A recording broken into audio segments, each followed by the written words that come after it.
नमस्कार लोनिस fashion channel रे आपण मानको अनेक अनेक स्वागत। आज आम श्री जगन्नाथंकर 56 भोगर गोटे भोग बनैबा जोटा होची बेसर।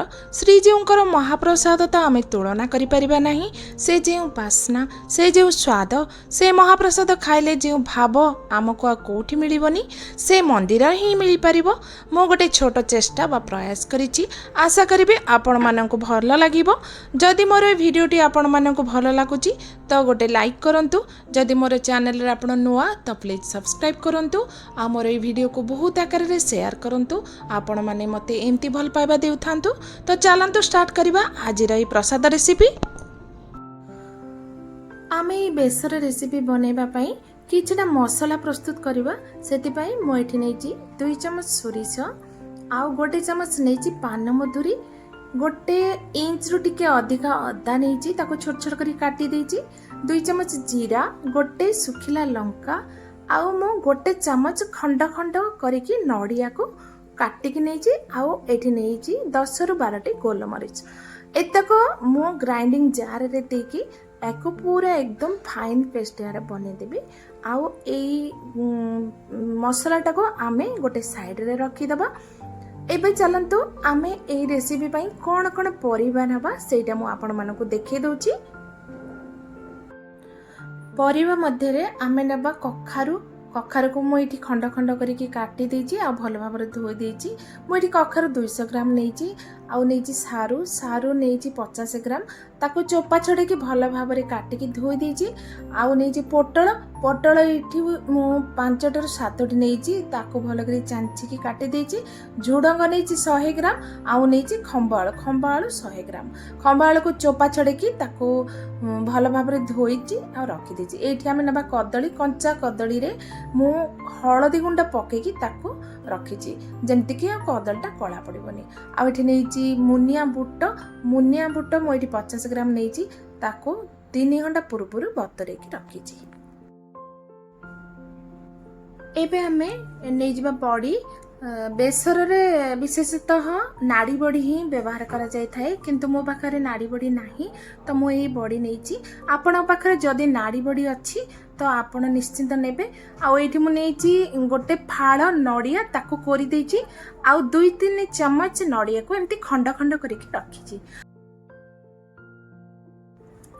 एठी मो फुटण पाई नेछि जीरा गोटे चम्मच, सोरिष गोटे चम्मच आउ नेबे हेंगु मो एठी खंड हेंगु नेछि। जदि आपण पाउडर हेंगु नउछंती तो आधा चम्मच हेंगु नेबे। आउ फुटण पाई नबा गुआ घी, बेसर पाई तो गुआ घी निश्चिंत दरकार। आउ एठी मु नेछि गुआ घी। हमकु दरकार पड़िबो हळदी गुंड आउ लूण आवश्यक अनुसार नेबे। आजर बेसरटी को मु माटी हांडी रे तैयारी करके आपनको देखेबी, कहीं ना जगन्नाथ महाप्रभुंकर जो प्रसाद तैयारी हुए अबड़ा जो हुए सेटा माटी कोड़ुआ रे ही होता है। तो मु एठी गोटे खोला मुह वाला माटी हांडी नहीं आ से माटी हांडी बसैकी मु दे दीची 3 ग्लास पानी आपण एमती नेबे कि परिबा गुड़िक जमती बुड़ीकी रहिबो। आउ दे देबे लूण हळदी आवश्यक अनुसार देबे। आउ जो बुट को बतरे रखिथिले मुनिया बुट ताको मु दे देची। आउ दे देची बेसर जो बटा सोरष बटा येटा को दे देची। आउ एबे आमे ए समय दे देबा परिबा गुड़िक सबु एथिरे ऐड कर दबा। मंदिर रे महाप्रसाद तैयारी कला बेले कौन करती ना जो कुड़ुआ रे ए सबु जिनस गुड़ी एकाठी दे दियंती। तापरे कौन करती ताको चुली रे बसंती आउ ताको सिझिबा पर्यंत फुटांती। से सिझी गला परे तापरे सेथिरे फुटण दियंती, किंतु आमे जेमती घरे फुटण दउचे सेमती फुटण दिया जायनी। मु आपण मानको देखेबी मंदिर रे केमती फुटण करा जाय। तो एठी मु परिबा गुड़िक दे सारला परे दे देबी नड़िया, कटा नड़िया आउ जो कोरा नड़िया 2टा का नड़िया दे देली। आउ एबे दे दवा बड़ी को मु घी रे टिके लाल हला पर्यंत भाजी देछि। एबे मु बड़ी को दे देली। एबे आमे एको कोन करबा ने 20 रु 25 मिनिट गैस र फ्लेम को मीडियम रु हाई रखिकरी ताको फुटिया पई छाड़िबा। एबे 10-15-20 मिनिट हे गरानी देखंतु पूरा परिबा गुडी को सिछि आसलानी। आमे ए समय कोन करबा ना जो हेंगु रखितिले हेंगु दे दबा, तापरे कंचा जीरा आउ सोरिष गुड़िक मुझे देदेवी देकी कौन करी ना जो गुआ घी को गरम करदेवी गरम करी जो जीरा आउ सोरिष उपर ढाली देवी। एबे देखंतु मैं केमती गुआ घी को गरम करके एथरे ढाली दउची। एबे हमर बेसर रे फुटण हो गला रेडी पूरा। एबे हमर बेसर पूरा बनिकी रेडी होला। एबे देखंतु बेसरटा टिक्की पानी पानी होकर रही से मु गैस रो फ्लेम को एकदम बंद कर दूची। बंद करके एबे आमे कवर करके याको आउ 10 मिनिट छाड़ीदबा।